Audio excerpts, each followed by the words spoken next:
Dado que a gente tem entropia em mãos, vamos calcular aqui alguns resultados termodinâmicos, certo? Afinal de contas, né, se eu fiz todo o cálculo do sólido de Einstein com vocês, que é um modelinho físico, eu não queria parar por aqui, eu não queria só chegar e falar, olha, essa aqui é a entropia, a partir dela você tem toda a informação termodinâmica. Não, vamos tirar algumas informações termodinâmicas, só para a gente ver realmente um pouquinho o que o nosso modelinho de sólido de Einstein, que a gente fez a construção estatística, o que ele nos diz no ponto de vista termodinâmico.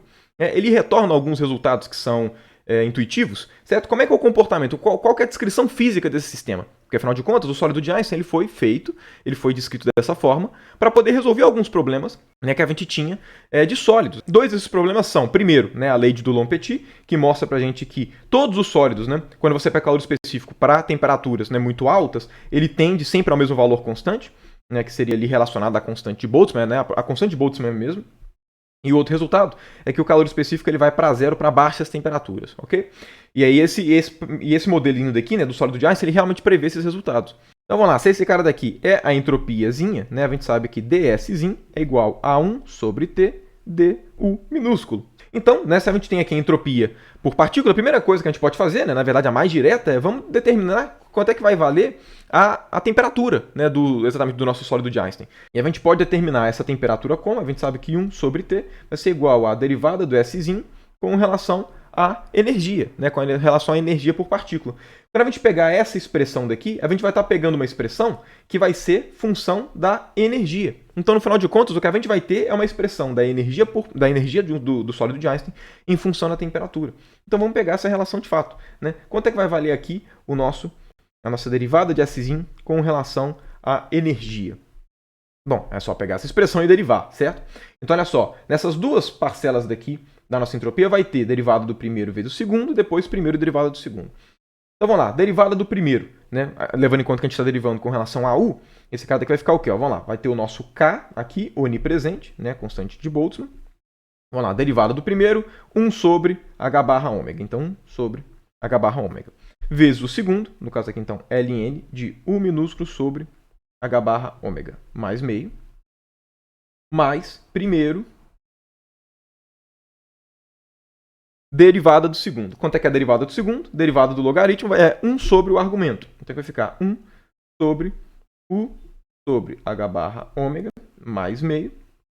Derivada do que está dentro, é que vai aparecer aqui 1 sobre H barra. Né? Derivada desse cara aqui com relação a U, vou colocar aqui do lado de fora. 1 sobre H barra ômega. Okay? Então essa daqui é a nossa primeira parcela. E aqui a gente vai ter a nossa segunda parcela, menos. Vamos lá, derivada do primeiro, mesma coisa. Então 1 sobre H barra ômega. ln de U minúsculo sobre H barra ômega, menos meio, menos, né, porque agora vai ser mais derivada do segundo, mas tem esse menos aqui na frente, aí vai ser esse U minúsculo H barra ômega menos meio, vezes derivada do segundo, que é a derivada do log, vai ser 1 sobre o log, né, então U H barra ômega menos meio, e aqui 1 sobre H barra ômega, que é a derivada do que está dentro, ok? Agora olha só, U sobre H barra ômega mais meio, U sobre H barra ômega mais meio. Esse cara corta com esse cara daqui, né? Simplifica, mesma coisa acontece com esse cara daqui. Então essa parcela vai ser mais H barra 1 sobre H barra ômega, e essa parcela vai ser menos 1 sobre H barra ômega. Então esses caras aqui se cortam. Certo? Então no final de contas, o que a gente vai ter vai ser que a derivada de S com relação a U, que é 1 sobre a temperatura, ok? Então o que a gente vai ter vai ser 1 sobre a temperatura. Vai ser igual ao quê? Vai ser igual a constante de Boltzmann dividido por H barra ômega. Então, constante de Boltzmann dividido por H barra ômega. E aqui vai ter o quê? Vai ter ln, né? Vai ter esses dois ln's daqui. Então, aqui vai ficar ln de U minúsculo sobre H barra ômega mais meio, menos ln de U sobre H barra ômega menos meio. Ok? Então, a gente tem essa relação daqui, ok? Então perceba, nessa relação a gente pega a parte, essa é uma equação de estado, ok? Que a gente obtém a partir da derivada de S com relação a U, que vai passar para a gente 1 sobre a temperatura. E aí percebam, aqui a gente tem temperatura de um lado e energia do outro. Então aqui a gente consegue, se a gente isolar a energia, a gente vai ter energia em função da temperatura para o sólido de Einstein, para a gente saber como é que vai ser essa equação de estado. E como é que a energia é uma função da temperatura para o sólido de Einstein. Bom, para a gente poder pegar esse cara daqui, o que eu vou fazer? Ó? Passa esse termo daqui para o outro lado. Então aqui vai ficar H barra ômega sobre Kt. H barra ômega sobre Kt é igual a essa expressão daqui. O que eu posso fazer? Eu posso juntar esses dois logaritmos em um único logaritmo, exponenciar ambos os lados, ok? Se eu faço isso, olha, então vamos lá, esse cara daqui vai ser igual a ln de quê?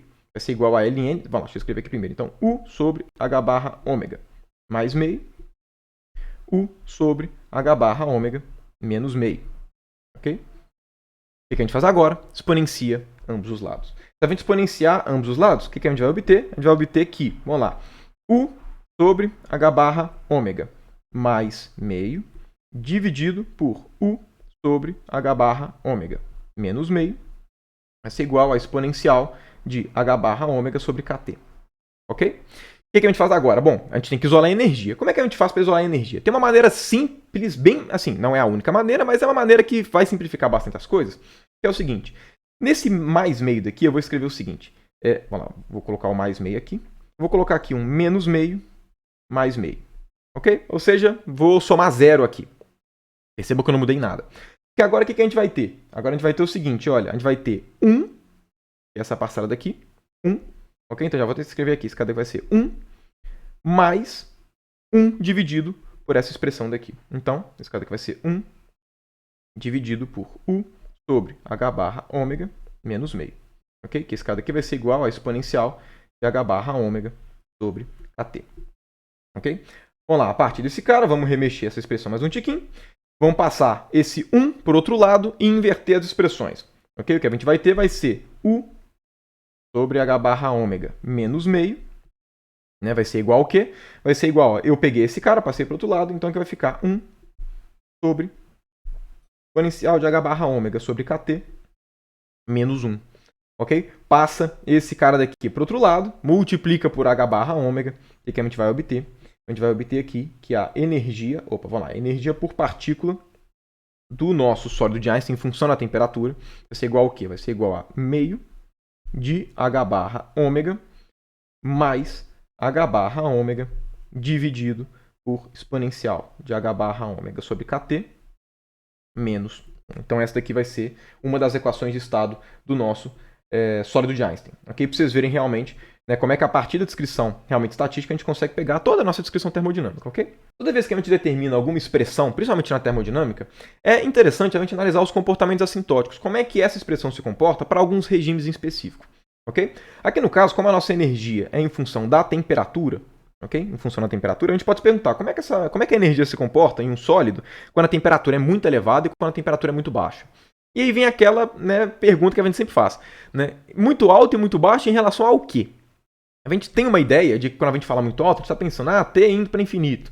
Ou quando a gente pensa em temperaturas muito baixas, a gente pensa em T indo para zero. Só que esses limites daqui também podem ser obtidos não de uma maneira direta, assim como indo para zero ou indo para infinito, mas sim como algum parâmetro é muito maior do que outro, algum parâmetro é muito menor do que outro. O que é que eu estou querendo dizer? Né?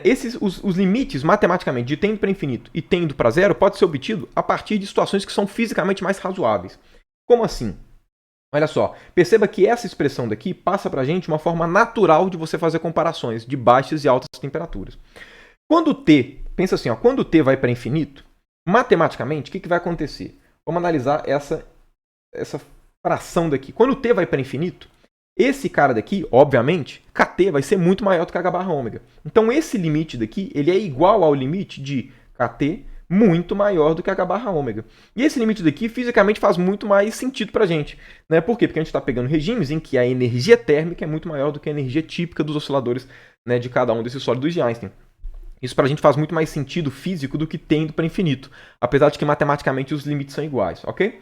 Então, os dois limites que a gente vai analisar, né, que seria a princípio de tendo para infinito e tendo para zero, vão ser Kt muito maior do que h barra ômega e muito menor do que h barra ômega. Ou seja, quando a energia térmica for muito maior do que as energias típicas dos osciladores, ou quando a energia térmica for muito menor do que as energias típicas dos osciladores. Então vamos começar aqui analisando o primeiro regime, que é o regime em que a energia térmica é muito menor do que h barra ômega, ou seja, um regime de baixas temperaturas. Vamos lá, esse limite daqui, obviamente, é a mesma coisa de eu escrever h barra ômega sobre kt é muito maior do que 1. Se é muito maior do que 1, significa que a gente vai ter exponencial de um número muito maior do que 1, de um número bem grande, certo? Se a gente tem exponencial de um número muito grande, significa que esse denominador daqui vai ser gigantesco. Ok? Se esse denominador vai ser gigantesco, essa fração ela vai para zero. Se essa fração vai para zero, significa que a energia por partícula vai ser igual ao quê? Vai ser igual a meio de H barra ômega. Ela tende para meio de H barra ômega, ok? Vou até colocar aqui, ela tende para meio de H barra ômega.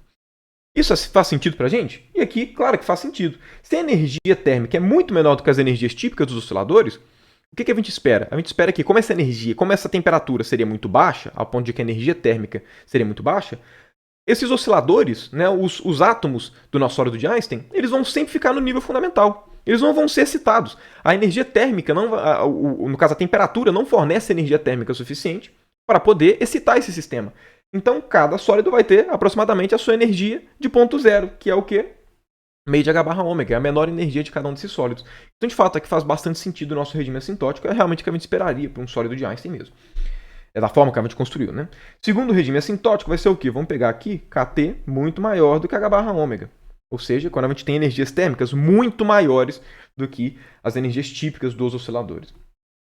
A partir desse cara daqui, o que vai acontecer? Esse regime daqui, obviamente, é a mesma coisa que falar que H barra ômega sobre KT é muito menor do que 1. Se esse cara daqui é muito menor do que 1, a gente vai ter aqui uma exponencial de uma coisa muito menor do que 1. Se esse cara é muito menor do que 1, significa que essa exponencial é muito pequena. Se ela é muito pequena, eu posso escrever aqui a energia, né? Eu posso escrever aqui na verdade, eu posso escrever essa parcela daqui, esse H barra ômega, sobre exponencial de H barra ômega sobre KT menos 1. Eu posso expandir essa exponencial em primeira ordem. Eu posso falar que esse cara é H barra ômega dividido por 1 mais H barra ômega sobre KT menos 1. Que é exatamente a expansão em primeira ordem mesmo desse termo, ok? Da exponencial. Por quê? Porque esse expoente aqui vai ser muito pequeno, né? E, obviamente, vai estar entre 0 e 1, mas muito mais próximo do 0 do que 1, então eu posso expandir em primeira ordem. Esse 1 vai cortar com esse 1, esse H barra vai cortar com esse H barra, esse cara daqui vai ser aproximadamente KT. Ok? Então, no final de contas, o que a gente teria? A nossa, né? Aqui, no caso, esse cara daqui seria uma igualdade, né? O aproximado é aqui.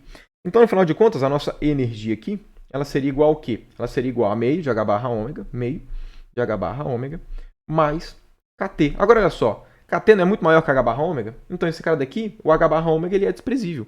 Então, o que está falando para a gente é que a energia do sólido vai ser igual ao quê? Ela tende a KT, que é realmente o resultado que a gente esperaria mesmo. Se vocês levarem em conta, né, que nas temperaturas ambiente, por exemplo, né, esse regime ele é satisfeito, né, esse cara daqui nada mais é do que um resultado da equipartição de energia. Certo? Se você for analisar aqui, né, a forma com que exatamente as energias envolvidas, né, nos sólidos, né, que eles podem vibrar e tudo, a partir do teorema da equipartição de energia, vocês vão ver que realmente esse resultado aqui seria esperado por um sólido unidimensional. Então, ou seja, realmente são dois resultados aqui assintóticos que fazem sentido, ok? E é legal a gente analisar para a gente ver realmente, né, para cada contexto, se a gente for trabalhar com sólido de Einstein na temperatura ambiente, essa aqui vai ser a nossa equação de estado, ok? Mas enfim, dado isso daqui, qual resultado a mais a gente pode pegar? Vamos analisar aqui também quanto é que vai ser o calor específico. Afinal de contas, o sólido de Einstein foi modelado também para tentar resolver o problema do calor específico, ok? Que não era resolvido antes, ok? E bom, como é que a gente faz para poder determinar o calor específico aqui, né, de um sistema qualquer?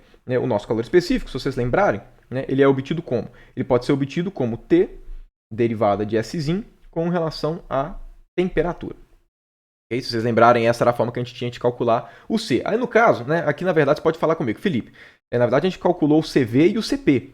O CV era quando esse cara daqui tinha um volume constante e o CP quando esse cara daqui tinha pressão constante. Porém, perceba, o nosso sólido de Einstein não tem muito essa distinção clara de volume e pressão constante. Nem aparece volume e pressão. Perceba que a termodinâmica do sólido de Einstein não depende nem do volume nem da pressão dele. Depende somente da energia. Então aqui a gente só tem um único calor específico. Okay? E, né, para aquela nossa expressão, né, pela forma, né, com que o sólido de Einstein é, T dszinho é a mesma coisa que duzinho. Então esse cara daqui é a mesma coisa que du, delT. Okay? E a gente tem o U em função, a gente tem a expressão da energia em função da temperatura. Então basta a gente fazer essa derivada simples, certo? Que a gente vai ter exatamente o calor específico. Então vamos lá, quanto é que vai ser o nosso calor específico? O nosso calor específico vai ser derivado desse cara com relação à temperatura. Então perceba, esse cara daqui com relação, se você deriva é constante, vai para zero, a gente só tem essa expressão daqui, ok? Eu vou até copiar ela aqui para baixo, deixa eu copiar essa parcela daqui. Vou copiar e colocar ela aqui embaixo. É só para que a gente possa fazer a coisa mais bonitinha.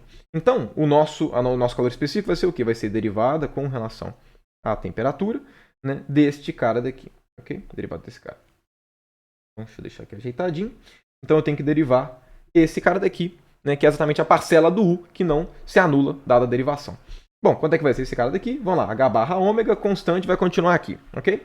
Agora, a gente tem exponencial, né, a gente tem 1 sobre esse cara daqui. A gente tem a derivada do inverso, então esse cara daqui vai ser o quê? Derivada do inverso, vai ser derivada do inverso ao quadrado, vai ser o inverso ao quadrado, perdão.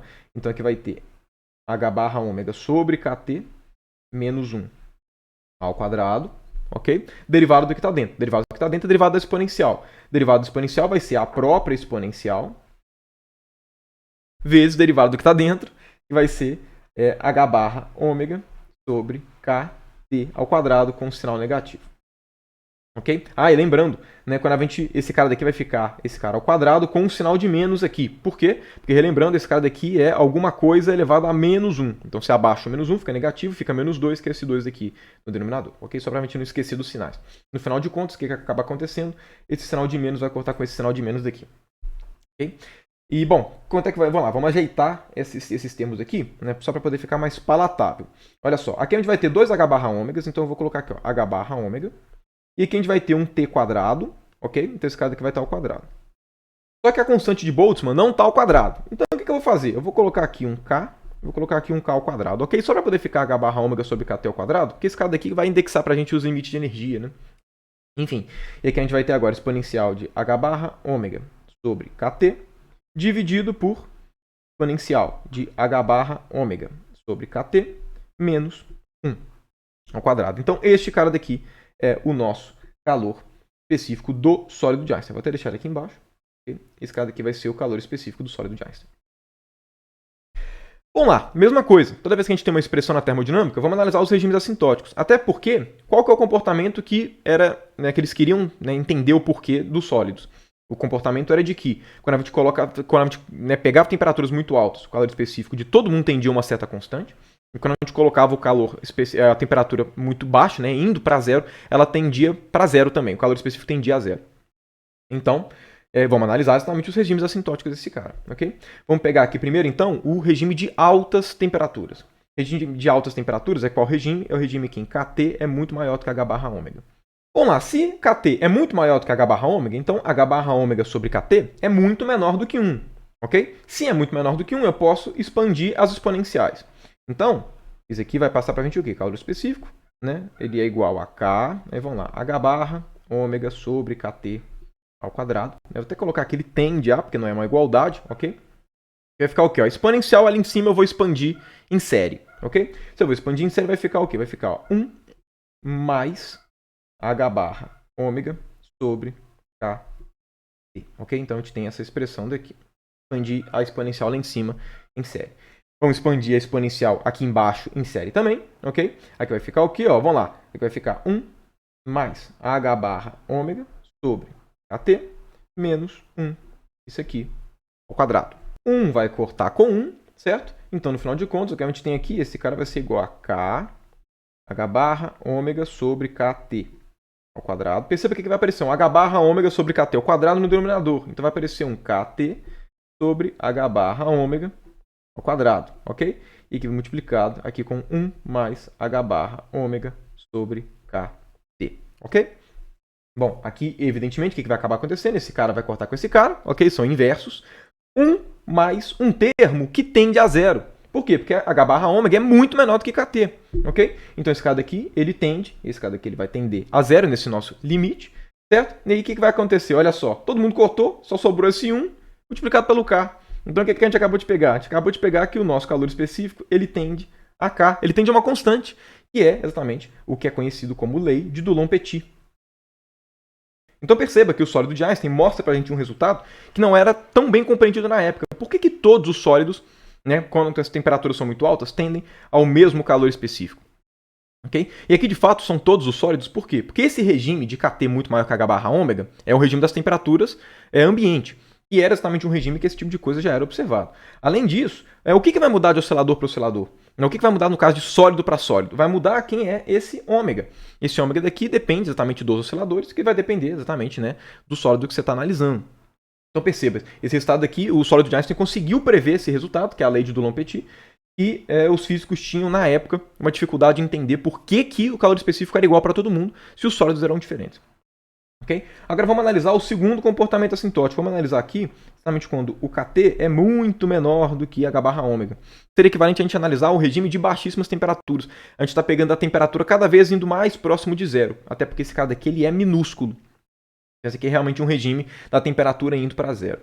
Ok? Bom, vamos lá. Vamos pegar aqui, né, quanto é que vale a nossa expressão do calor específico, né, só para a gente não perder ela aqui, né, só para que a gente consiga fazer as análises bonitinhas. Ok? Então vamos lá, quanto é que vai ser esse limite? Vamos lá, o calor específico ele vai tender ao quê? Se H barra ômega é muito maior do que Kt, então esse expoente daqui vai ser gigantesco. Se esse expoente vai ser gigantesco, essa exponencial menos 1 vai ser só exponencial, porque essa exponencial daqui vai ser muito maior do que 1. Então, no final de contas, o nosso calor específico vai tender a K, vamos lá, H barra ômega sobre Kt ao quadrado, ok? Aí que vai ficar exponencial de H barra ômega sobre Kt, e que vai ficar 1 exponencial de H barra ômega sobre Kt ao quadrado. Ok? O que vai acabar acontecendo? Um quadrado vai cortar com esse quadrado daqui. Então perceba, né? Aqui está falando, né, que o calor específico ele vai tender ao quê? Vai tender a K, H barra ômega sobre Kt ao quadrado, exponencial de menos H barra ômega sobre Kt. Ou seja, ele tende para zero, que é realmente um resultado que a gente observava experimentalmente. Né? Então, o sólido de Einstein ele conseguiu resolver esses dois problemas. Ele conseguiu resolver o problema do calor específico, né, ser constante para altas temperaturas, né, a lei de Dulong-Petit, e o fato de que o calor específico ele ia para zero para baixas temperaturas. Porém, apesar dele ir para zero, perceba, o calor específico ele vai para zero exponencialmente. É o que aqui está falando para a gente. Né? Inclusive, se eu fosse fazer aqui um gráficozinho, né, exatamente do calor específico, aqui do sólido de Einstein, se eu fosse fazer aqui um gráfico do calor específico com a temperatura, como é que seria este gráfico daqui, né? Deixa eu fazer esse cara aqui melhor. Né? Só para você ter uma ideia desse comportamento, porque aqui eu fiz, né, eu peguei os dois regimes assintóticos, mas se a gente pegasse aqui calor específico em função da temperatura, né, e a gente fosse analisar como é que é essa função daqui que está em azul, se eu fosse plotar o gráfico disso, esse é algo dessa forma daqui, ó. É algo dessa forma. Esse é algo dessa forma daqui, sendo que este cara daqui, né, o valor assintótico aqui, é exatamente o valor de K e, né, enfim, tende a zero exponencialmente. Okay? Porém, uma coisa que se percebia, uma coisa que se observava experimentalmente, é que o calor específico ele ia para zero mesmo, porém ele ia para zero com 1 sobre T ao cubo e não exponencialmente, igual o sólido de Einstein previa. Okay? Então perceba, o sólido de Einstein ele acabou também resolvendo um dos problemas, né, de saber também por que o calor específico é para zero, mas ele previu errado o decaimento. Ia com 1 sobre T ao cubo e não exponencialmente. Qual que é a razão disso? A razão disso é porque o sólido de Einstein são N osciladores não interagentes. Só que a gente sabe que num sólido, um oscilador vai interferir no outro. Esses caras aqui são acoplados. Você tem que colocar alguma interação entre esses sólidos. Quem fez isso foi o Debye. Okay? O Debye depois ele pegou o sólido de Einstein e aprimorou exatamente o modelinho do sólido de Einstein, colocando interação entre os átomos. Então, na verdade, o Einstein, se ele tivesse colocado essa interação, ele teria resolvido completamente o problema que estava, né, enfim, que estava sendo desconhecido, né, exatamente no contexto da física. O Debye, anos depois, né, poucos anos depois, fez exatamente esse modelinho daqui, né, o modelo de Debye, do sólido de Debye, e acabou chegando realmente também, né, no decaimento correto. Mas enfim, essa é a análise que eu queria fazer com vocês da termodinâmica do sólido de Einstein. Perceba que aqui a gente fez muita coisa, ok? A gente pegou a expressão aqui, né? Vou até fazer com essa ampliação para dar para ver tudo, né? Peguei com vocês aqui, né? Calculamos nas últimas aulas quanto é que é o ômega, a contagem de microestados. Depois disso, pegamos exatamente quanto é que vai ser a entropia. Okay? Como equação fundamental, a partir da equação de Boltzmann, limite termodinâmico. A partir desse cara, a gente tem todas as informações termodinâmicas, e eu, em particular, peguei duas com vocês, que vão ser as duas que eu vou pegar com todo mundo, okay? Das próximas análises. Então, calculei com vocês quanto é que foi. Eu calculei uma das equações de estado, okay? Que era esta equação daqui, né? Que é a equação que te passa a temperatura, no caso, a energia em termos da temperatura. Então, está aqui a equação de estado, né? Quando a gente isola a energia. Essa expressão é muito útil para a gente, é sempre muito útil conhecer a energia em função da temperatura, é uma equação de estado muito relevante, ok? Até porque é a equação de estado que aparece exatamente na equação fundamental, acompanhando o DU. Ok? Eu fiz com vocês o comportamento assintótico, vimos que tem comportamentos razoáveis, né, esperados, e depois calculei com vocês aqui o calor específico para mostrar exatamente a lei de Dulong-Petit aparecendo naturalmente, né, sendo resolvida, e o calor específico indo para zero, porém exponencialmente. Mas enfim, essa aqui foi a nossa aula com o sólido de Einstein, espero que tenha ficado claro.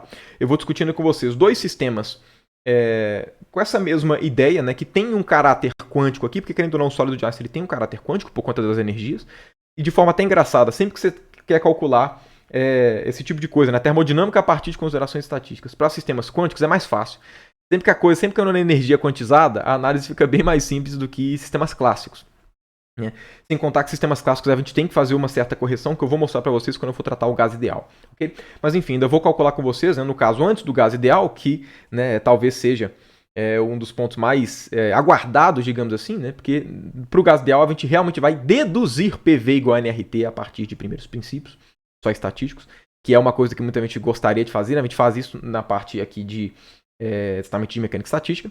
Ok, mas antes vou passar dois outros modelinhos aqui para vocês. Vou tratar do paramagneto ideal de 2 estados, depois eu vou fazer um tratamento aqui para qualquer sistema de 2 estados. Okay? E aí depois desses dois exemplos, aí sim eu passo para vocês exatamente o gás ideal, né? E aí a gente basicamente vai finalizar, né, a nossa descrição do ensemble microcanônico, passar para um ensemble canônico, porque quando a gente tratar do gás ideal, a gente vai falar da última coisa que falta, que é exatamente quando a gente como é que a gente faz para tratar esse tipo de sistema como é que a gente faz para tratar, né, para contar os estados para sistemas clássicos. Porque quando os sistemas são clássicos, que envolvem espaço de fase, a contagem é diferente, enfim. É bem mais complicado, na verdade. De forma engraçada, né? O clássico é muito mais complicado do que o quântico. Mas enfim, essa foi a aula, espero que tenha ficado entendível, né? Aguardo vocês nas próximas aulas para que a gente calcule mais exemplos aqui e mostre exatamente a conexão com a termodinâmica surgindo para outros sistemas físicos.